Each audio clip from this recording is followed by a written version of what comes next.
బాపట్ల జిల్లా చీరాలలో హైవేపై ఉద్రిక్తత చోటు చేసుకుంది. సీమౌత్ పునరుద్ధరణకు డిమాండ్ చేస్తూ చెలో బాపట్లకు పిలుపునిచ్చారు వాడరేవు గ్రామస్తులు.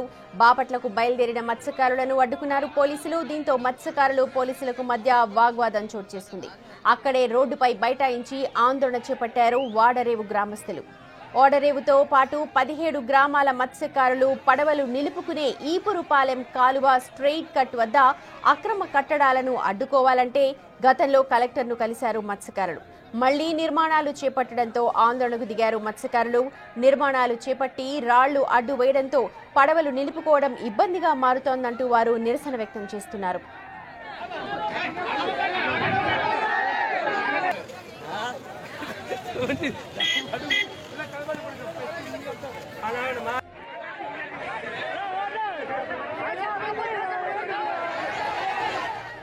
రైట్, బాపట్ల జిల్లా చీరాలలో మత్స్యకారులందరూ కూడా ఆందోళన బాట పట్టారు. బాపట్ల జిల్లా చీరాల హైవేను ఒక్కసారిగా వాళ్ళు ర్యాలీగా నిర్వహించారు. దీంతో అక్కడ ఉద్రిక్త పరిస్థితులు నెలకొన్నాయి.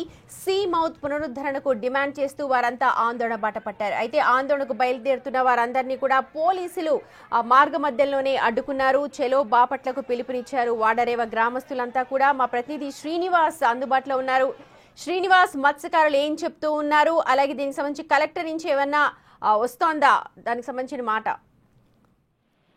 సుమతి, బాపట్ల జిల్లా చీరాల ఓడరేవు ప్రాంతంలో ఈపురుపాలెం స్ట్రైట్ కట్ కాలువ వచ్చి సముద్రంలో కలిసేటువంటి సీమౌత్ ప్రాంతం ఏదైతే ఉందో అక్కడ సుమారు చుట్టుపక్కల ఉండేటువంటి 17 గ్రామాల మత్స్యకారులు ఆడ పడవలను కూడా ఆపుకుంటూ ఉండేవారు. అయితే గతంలో అక్కడ ఒక ప్రభుత్వం రిసార్ట్ కట్టాలనే ఉద్దేశంతో రిసార్ట్ నిర్మాణాన్ని ప్రారంభించడంతో అప్పుడు మత్స్యకారులు 17 గ్రామాలకు చెందిన మత్స్యకారులంతా కూడా వెళ్లి కలెక్టర్ని కలవడం జరిగింది. అయితే అప్పట్లో ఆ నిర్మాణాన్ని ఆపివేశారు. అయితే తర్వాత ఈ మధ్య కాలంలో మరలా తిరిగి నిర్మాణాన్ని చేపడుతూ అక్కడ ఈపురుపాలెం స్ట్రైట్ కట్ కాలువ సముద్రంలో కలిసే ప్రాంతంలో రాళ్లను కూడా అక్కడ తోలటం జరిగింది. దీంతో వీరు పడవలను ఆపుకోవడానికి ఇబ్బంది అవుతుందని 17 గ్రామాలకు చెందినటువంటి మత్స్యకారులు మొత్తం కూడా చెలో బాపట్ల పిలుపునిచ్చి కలెక్టర్ను కలిసేందుకు సిద్ధమయ్యారు. అయితే వీరు బాపట్ల వెళ్లే క్రమంలో వీరు లారీలని జాతీయ రహదారిపై పోలీసులు అడ్డుకోవడం జరిగింది. వీరు వెళ్లడానికి లేదని 30 యాక్ట్ అమల్లో ఉన్నందున ధర్నాలు నిషేధమని కూడా పోలీసులు చెప్పడంతో ఒకసారిగా మత్స్యకారులకు పోలీసులకు మధ్య కూడా తీవ్ర వాగ్వివాదం చోటు చేసుకుంది.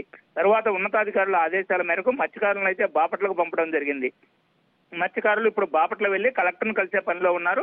కలెక్టర్ అయితే ఉదయం పెన్షన్ల పంపిణీలో పాల్గొన్న కలెక్టర్ మరి కాసేపట్లో మత్స్యకారులతో కలిసేటువంటి అవకాశం ఉంది. అయితే గతంలోనే కలెక్టర్ అక్కడ రిసార్ట్ నిర్మాణాన్ని ఆ ప్రాంతంలో జరపమని మత్స్యకారులకు ఎటువంటి ఇబ్బంది కూడా కలగదని కూడా గత కలెక్టర్ మురళి హామీ ఇచ్చిన నేపథ్యంలో అప్పుడు మత్స్యకారులు కూడా గతంలో చేపట్టిన ఆందోళన ఏదైతే ఉందో దాన్ని విరమించుకున్నారు. అయితే ఇప్పుడు మరలా ఆ ప్రాంతంలో రాళ్లు వేయటం వల్ల ఆ 17 గ్రామాలకు చెందినటువంటి మత్స్యకారుల యొక్క పడవలు ఆడ ఆపడానికి ఇబ్బందిగా ఉందని, సీమౌత్ అనేది ఏదైతే సముద్రంలో నదీ జలాలు వచ్చి కలుస్తాయో ఆ ప్రాంతం పైన పూర్తి అధికారం కూడా మత్స్యకారులకు ఉంటుందని కూడా మత్స్యకారులు తెలుపుతూ ఉన్నారు. అయితే దీనిపై కలెక్టర్ను కలిసిన తర్వాత కలెక్టర్ వారికి ఇచ్చేటువంటి భరోసాను బట్టి తర్వాత ఆందోళన చేపడతారా లేక విరమిస్తారా అనేది కూడా ఆధారపడి ఉంది. సుమతి, ఎప్పుడు కలిసే అవకాశం కనిపిస్తోంది కలెక్టర్ వీళ్ళందరినీ కూడా?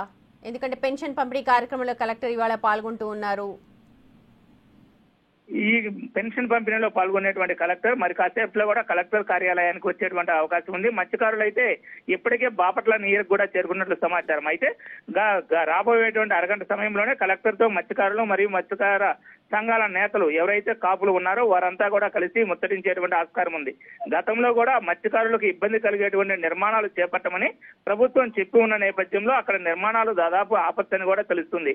అయితే ఇక్కడ ఈ నిర్మాణాలు అనే దానికంటే కూడా నిర్మాణానికి కోసం వచ్చేటువంటి ఈ వేస్ట్ రాళ్లు ఇవన్నీ కూడా కాలువలో ఈ స్ట్రైట్ కట్ కాలువ ఏదైతే ఉందో దాంట్లో వేయటంతో నీరు కూడా సముద్రంలో కలిసే ప్రాంతం వద్ద ఎక్కువ స్టాక్ ఉండకపోవడంతో వారి పడవలను ఆపడం కష్టమవుతుందని ఆ రాళ్లు మొత్తం కూడా తీయించి ఎటువంటి ఇబ్బంది లేకుండా చూడాలనేదే ప్రధానంగా మత్స్యకారుల డిమాండ్.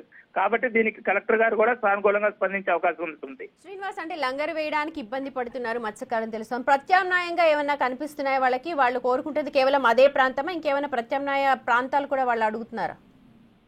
ఇక్కడ ఈపురుపాలెం స్ట్రైట్ కట్ కాలువ ఏదైతే ఉందో అది మొత్తం కూడా సముద్రంలో కలిసేటువంటి ప్రాంతం. దాని చుట్టుపక్కల కూడా మొత్తం 17 మత్స్యకార గ్రామాలు అయితే ఉన్నాయి.